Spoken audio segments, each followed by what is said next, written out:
The woman in white stood at the altar with blood on her hands and murder in her heart.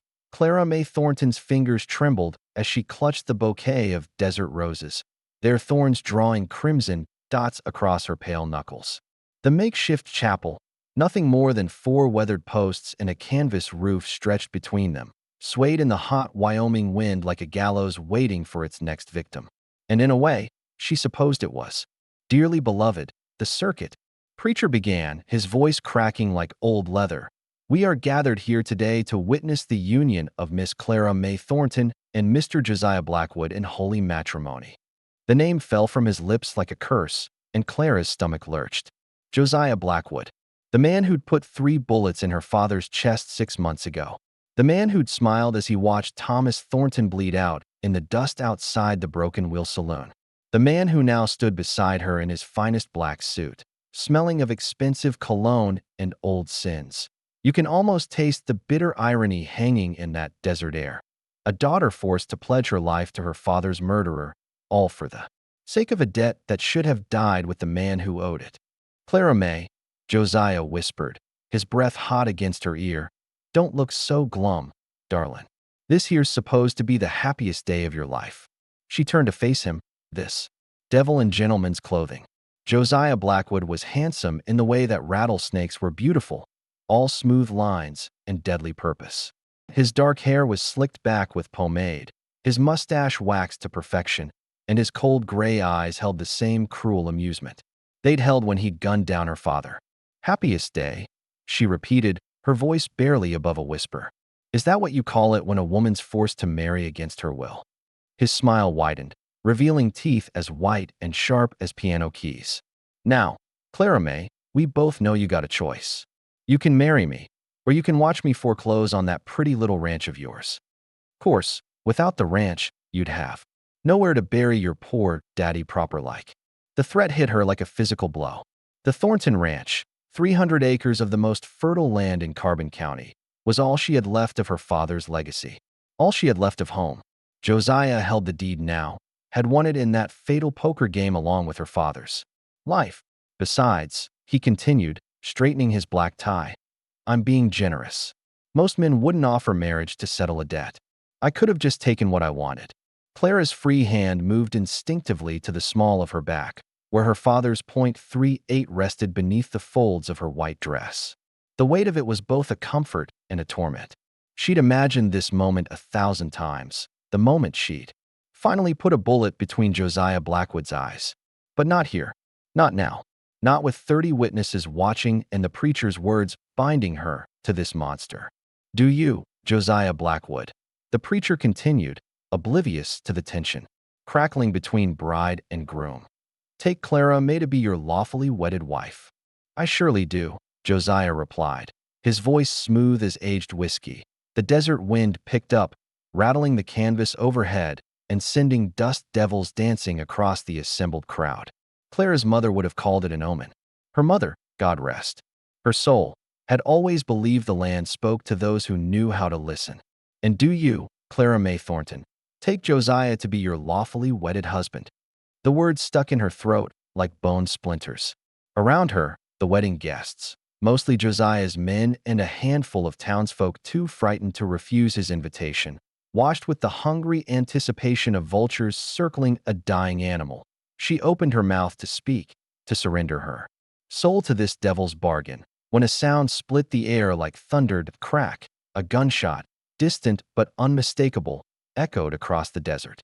Then another, and another. The wedding guests began to murmur and shift, craning their necks toward the horizon. Even Josiah's hand moved to the pearl-handled Colt at his hip, his gray eyes scanning the wasteland beyond the chapel. Probably just some fool shooting at jackrabbits, he muttered, but Clara caught the note of uncertainty in his voice. The preacher cleared his throat nervously. Miss Thornton, your answer, if you please. Clara's heart hammered against her ribs as she stared out at the desert.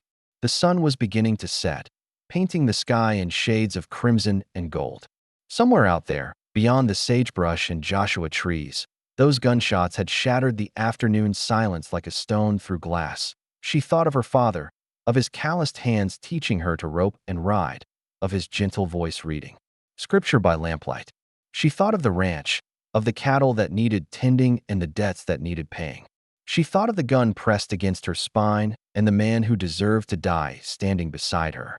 "I," she began, her voice, barely audible above the wind. Crack, crack, crack. More gunshots, closer now. And beneath them, the thunder of hoofbeats approaching fast. But as Clara opened her mouth to seal her fate, a lone rider appeared on the horizon, and everything she thought she knew about this day was about to change forever.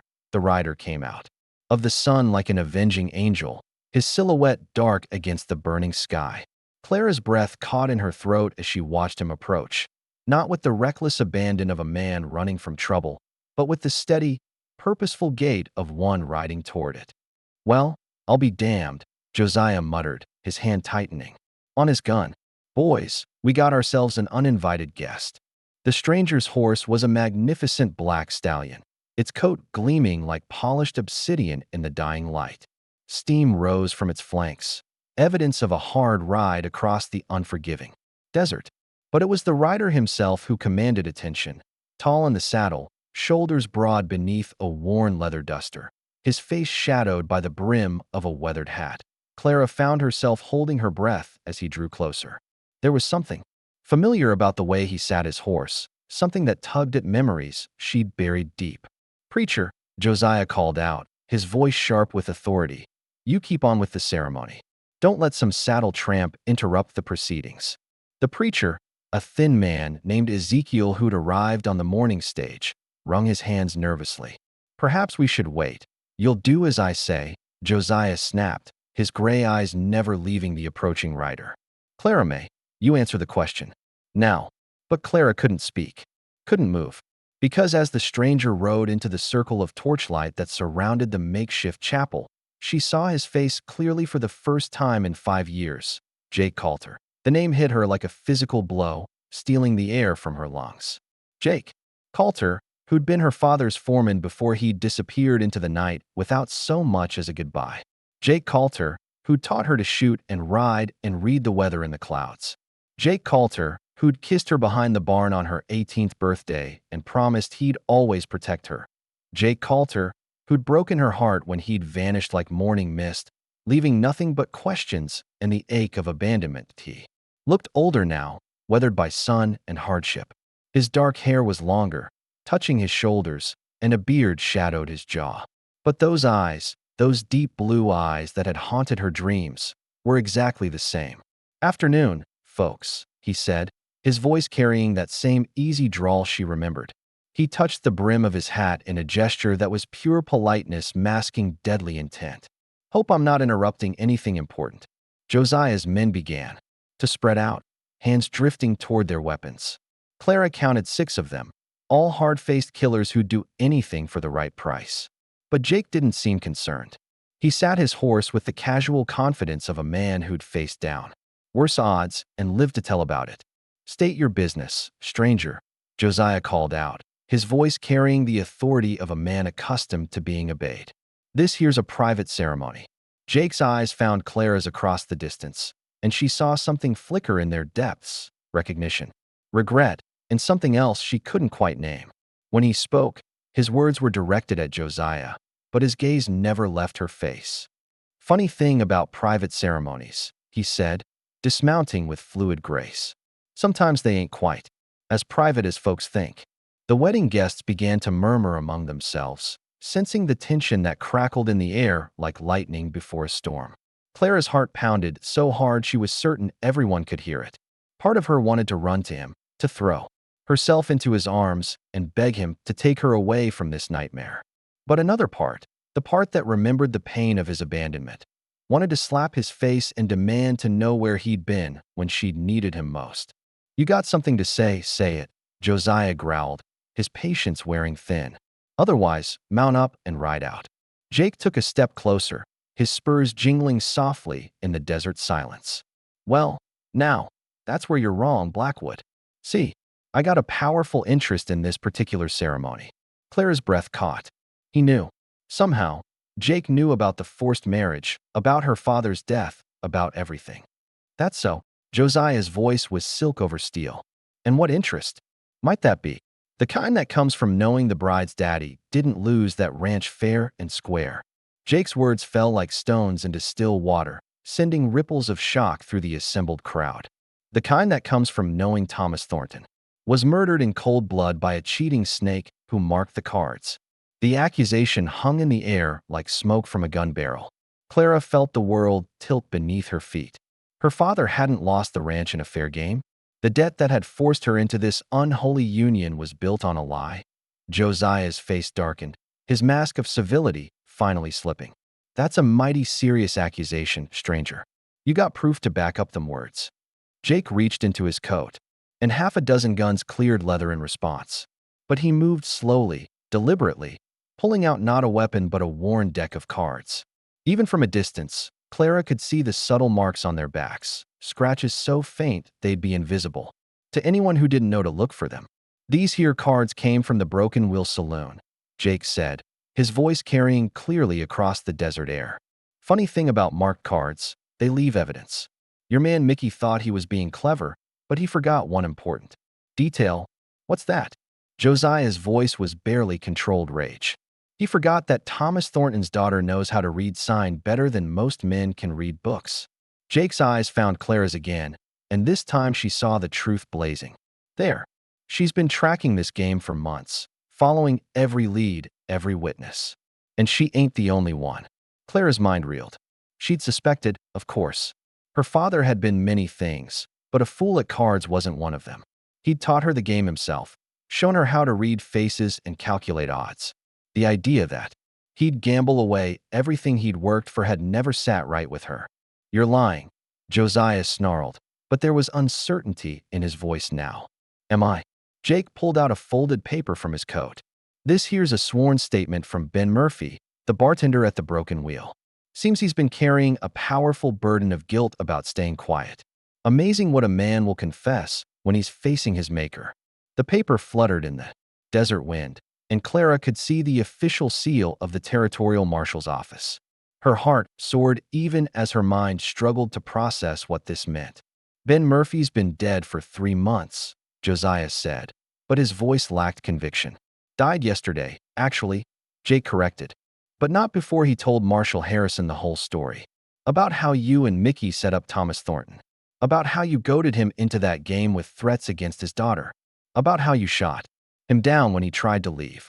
The wedding guests began to back away, sensing the violence that was about to erupt. Clara's hand moved instinctively to the gun at her back, her fingers closing around the familiar grip of her father's .38. Even if all that's true, Josiah said, his voice dropping to a deadly whisper, it don't change nothing. The deed's still mine, fair and square. And this woman's still going to be my wife. That's where you're wrong again, Blackwood. Jake's hand hovered near his gun, his body coiled like a spring ready to unwind. See, fraud makes that deed about as legal as a $3 bill. And as for the lady, he looked at Clara, and she saw 5 years of regret and longing in his eyes. Well, that's her choice to make. But I'm thinking she's got better options than marrying her daddy's killer. The silence stretched between them like a taut wire, ready to snap at the slightest provocation.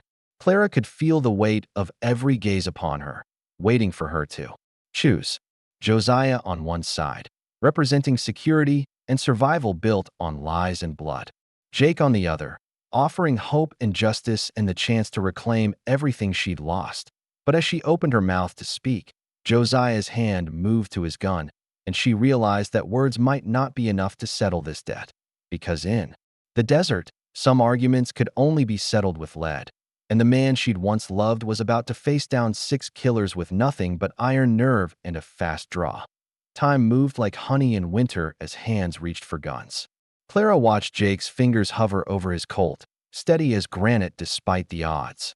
6 against 1. In the fading light, she could see the hungry gleam in Josiah's men's eyes. They'd been waiting for this moment, hoping for an excuse to spill blood. Don't.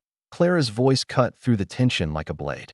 Every eye turned to her, and she felt the weight of their attention like a physical thing. There's been enough killing. Jake's jaw tightened, but his hand remained poised. Clara, May, you don't understand. I understand plenty, she said, stepping forward. The desert roses in her bouquet had wilted in the heat, their petals brown and curled like old wounds. I understand that my father's been dead 6 months and nothing's going to bring him back. I understand that more blood won't wash away what's already been spilled. She turned to face Josiah, her green eyes blazing with newfound determination. And I understand that I'm tired of being a pawn in other men's games. Josiah's smile was cold as winter morning. Well, the little doves found her voice. But it don't change nothing, darlin'. You still got a choice to make. You're right, Clara said, her voice growing stronger with each word. I do have a choice, and I choose neither of you. The words hung in the air like gunsmoke. Jake's eyes widened in surprise, while Josiah's face darkened with rage. Now you just hold on there, Josiah growled. We got ourselves a legal arrangement, built on lies and murder. Clara interrupted. You said it yourself, Jake. A fraudulent deed ain't worth the paper it's printed on. She reached into her wedding dress and pulled out a folded document, yellowed with age. This here's the original deed to the Thornton Ranch, signed by my grandfather when he first settled the land. My father kept it in his safe, along with something else. From the same hidden pocket, she withdrew a small leather journal. Daddy's private ledger. Every transaction, every debt, every payment, all recorded in his own hand, including the real reason he went to that poker game. Jake stepped closer, his blue eyes intent. Clara, what are you saying? I'm saying my father didn't gamble away the ranch because he was a fool or a drunk. Her voice cracked with emotion. He went to that game because Josiah had been threatening me. Said he'd have his men visit me one night when Daddy was out checking cattle. Said he'd make me wish I'd been born a boy. The revelation hit like a thunderclap. Jake's hand moved to his gun, but Clara held up a warning finger. So Daddy went to that game to try and win enough money to send me back east, somewhere safe. But it was all a trap. She looked directly at Josiah, her green eyes filled with contempt. You planned it from the beginning. You wanted our land, and you wanted me. Two birds with one stone. Josiah's mask finally slipped completely, revealing the monster beneath. Smart girl. Too smart for her own good, just like her daddy. But it don't matter now. Legal or not, I got possession of that ranch, and I got you cornered. 6 guns say I'm right. Actually, a new voice called out from the gathering darkness. I count 7. Every head turned as a figure emerged from behind. The canvas chapel. Clara's heart nearly stopped as she recognized the man stepping into the circle of torchlight. Marshal Tom Harrison, his silver badge glinting in the firelight. Marshal, Josiah said, his voice carefully controlled. This is a private matter. Private. Harrison's weathered face creased into a grim smile. Son, when a man commits fraud and murder, it stops being private real quick. Jake holstered his gun, relief washing over his features. Tom, about time you showed up. Had to make sure I had all the pieces, the marshal replied, his hand resting on his own weapon. Josiah Blackwood, you're under arrest for the murder of Thomas Thornton and conspiracy to commit fraud. Clara felt the world spin around her. Marshal, how did you? Your friend here sent me a telegram from Cheyenne. Harrison nodded toward Jake. Been investigating your father's death for months. Had my suspicions, but needed proof. Proof? Josiah laughed, but there was desperation in the sound. You got nothing but the word of a dead drunk and a lovesick cowboy. I got more than that. Harrison pulled out a thick envelope. Got a full confession from Mickey Slade, your card sharp. Seems he got religion real quick when he found out he had a rope waiting for him. The envelope hit the ground with a soft thud, and Clara saw Josiah's men exchange nervous glances. The odds were shifting, and they knew it. Boys, Josiah said quietly, I'm paying you to handle situations like this. You're paying us to handle 1 or 2 men, the tallest gunman replied. Not a federal marshal with a legal warrant. One by one, Josiah's hired guns began to back away, their hands raised in surrender. Clara watched with growing amazement as the man who'd held her life in his hands suddenly found himself abandoned by his own men. Cowards, Josiah spat, but his voice lacked its earlier confidence. Smart men, Harrison corrected. They know when a fight's over before it starts. But Clara could see the desperate calculation in Josiah's eyes. He was a cornered animal now, and that made him more dangerous than ever. You think you're real clever, don't you? Josiah said, his voice dropping to a whisper. Think you've got it all figured out." His hand moved like lightning, not toward his gun but toward Clara herself. Before anyone could react, he had her arm twisted behind her back, his other hand pressing the barrel of his Colt against her temple. "Here's how it's going to work," he said, his breath hot against her ear. "I'm going to walk out of here with my bride, and anybody who tries to stop me is going to watch her pretty head get blown clean off."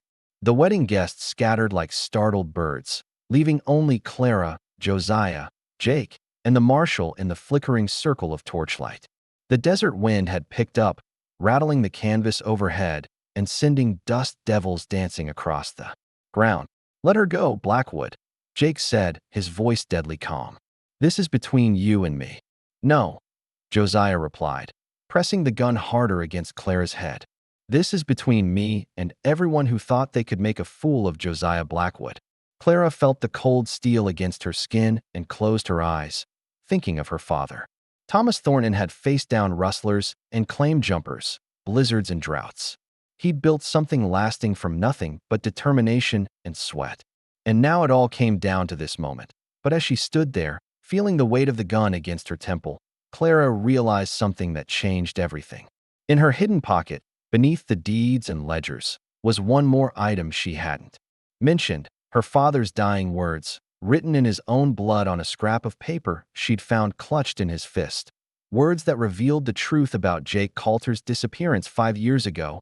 Words that would shatter everything she thought she knew about love, loyalty, and the price of justice. Because sometimes the man you think abandoned you is actually the one who'd been protecting you all along. And the secret he'd been carrying was about to explode like dynamite in a mineshaft. "You want to know the truth?" Clara's voice cut through the desert night like a blade, startling Josiah so much that his grip on her arm loosened slightly. "The real truth about why Jake disappeared." Jake's eyes widened in warning. "Clara, don't what?" she demanded, her green eyes blazing with 5 years of accumulated pain and fury. "Don't tell them how my father sent you away? Don't tell them about the letter he wrote, threatening to have you arrested if you ever came back?" The words hit Jake like physical blows. She saw him stagger backward, his face going pale in the torchlight. Behind him, Marshal Harrison frowned, his hand tightening on his gun. "That's impossible," Jake said, his voice barely above a whisper. "Your father liked me. He trusted me." "He did," Clara replied, tears streaming down her face. "Until he found out you were working for the railroad." The silence that followed was deafening. You could hear the wind whistling through the Joshua trees, the distant howl of a coyote, the soft crackling of the torches. But from the humans gathered in that makeshift chapel, not a sound. "Railroad?" Marshal Harrison's voice was sharp with confusion. "Jake, what's she talking about?" Jake closed his eyes, his shoulders sagging under the weight of a secret he'd carried for 5 years. "Tom, I can explain." "Explain what?" Josiah's voice was triumphant, sensing an opportunity. "Explain how your star witness is a railroad spy. Explain how everything he's told you is a lie." Clara felt the gun barrel press harder against her temple, but she pressed on. The truth was a wildfire now, burning through years of deception and misunderstanding. "My father found the letters," she said, her voice growing stronger. "Letters from the Denver and Rio Grande Railroad Company, offering payment for information about ranchers who might be willing to sell their land for the new line through Carbon County." Jake's face crumpled. "Clara, it wasn't like that, wasn't it?" she challenged. "You were being paid to report on every rancher in the territory. Their debts, their weaknesses, their willingness to sell. You were a spy, Jake. A goddamn spy." The accusation hung in the air like smoke.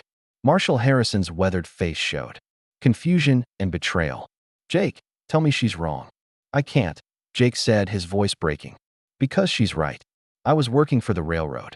Josiah's laughter was like the sound of breaking glass. Well. Looks like your knight in shining armor has some tarnish on his armor, Miss Thornton." But Clara wasn't finished. She reached into her dress with her free hand, despite Josiah's efforts to stop her, and pulled out a blood-stained piece of paper. "This was clutched in my father's hand when I found him," she said, her voice trembling. "His dying words, written in his own blood." She unfolded the paper carefully, her hands shaking. In the flickering torchlight, she could see her father's familiar handwriting, shaky but legible. Tell Jake, railroad job, was mine. He, protecting Clara from truth. Good man. Wrong orders. The words fell like stones into still water, sending ripples of shock through everyone present. Jake's face went white as understanding dawned. Your father knew, he whispered. Knew what? Clara demanded, though her voice was softer. Now, uncertainty creeping in. That I quit the railroad job the day I met you, Jake said, his voice gaining strength. That I'd been trying to find a way to tell him the truth. That I'd fallen in love with his daughter and couldn't bear to be part of anything that might hurt her. The revelation hit Clara like a physical blow. You quit. The day after I kissed you behind the barn, Jake said, his blue eyes blazing with 5 years of suppressed emotion. I sent a telegram to Denver that same night, telling them I was done. But your father, he confronted me before I could tell him. Said he'd found the letters, said he knew what I was. And you didn't tell him the truth? Marshall Harrison demanded that Jake's laugh was bitter. I tried, but he was so angry, so hurt by what he thought was my betrayal. He said if I really loved Clara, I'd disappear and never come back. Said it was the only way to keep her safe from the railroad's plans. Safe from what? Clara asked, though she was beginning to understand. From being used as leverage, Jake replied. The railroad was planning to force out any ranchers who wouldn't sell. They were going to use threats, violence, whatever it took. Your father knew that if they found out about my feelings for you, they'd use you to control me. The pieces were falling into place now, like a puzzle Clara had been trying to solve for 5 years. So you left to protect me. I left because I loved you, Jake said simply. And because your father convinced me it was the only way to keep you safe. Josiah's grip on Clara had loosened during the exchange, his attention focused on the revelations unfolding before him. But now he tightened his hold again, pressing the gun harder against her temple. Very touching, he sneered. But it don't change nothing. The railroad's plans fell through, the old man's still dead, and I still got the prettiest girl in Carbon County right here in my arms. Actually, Marshall Harrison said, his voice deadly calm. You got about 3 seconds to let her go before I put a bullet in your brain. You won't risk it, Josiah replied, but there was less confidence in his voice now. One wrong move, and she's dead. That's when Clara made her choice. The same choice her father would have made. The same choice that had built the Thornton legacy. From nothing but determination and courage. She slammed her elbow back into Josiah's ribs with all the force she could muster, then twisted away from his gun. The shot went wide, the bullet whining off into the desert night. But Clara wasn't finished. As Josiah staggered backward, cursing and trying to bring his gun to bear, she drew her father's .38 from beneath her wedding dress. This is for my father, she said, her voice steady as granite. The shot echoed across the desert like thunder, and Josiah Blackwood crumpled to the ground, his gray eyes wide with surprise and pain. The gun fell from his nerveless fingers, clattering against the rocky ground. And this, Clara said, standing over him as he gasped for breath, is for every woman you've ever threatened, every man you've ever cheated, and every life you've destroyed with your greed. She didn't fire again. She didn't need to. The look in her eyes was enough to tell Josiah Blackwood that his reign of terror was over. Jake was at her side in an instant, his strong arms wrapping around her as she began to shake with reaction. Clara, are you all right? I'm fine, she said, though her voice was unsteady. Better than fine. I'm free. Marshall Harrison knelt beside Josiah, checking his wound. He'll live, he announced. Live long enough to stand trial for murder. As the marshal began binding Josiah's wound, Clara looked up at Jake, seeing him clearly for the first time in 5 years. The boy she'd fallen in love with was gone, replaced by a man who'd been tempered by hardship and loss. But his eyes, those deep blue eyes that had haunted her dreams, still held the same gentle strength she remembered. Why did you come back? She asked. Because I never stopped loving you, he said simply. And because I finally figured out what your father really wanted me to do. What was that? Jake smiled, and for a moment she saw the boy he'd been.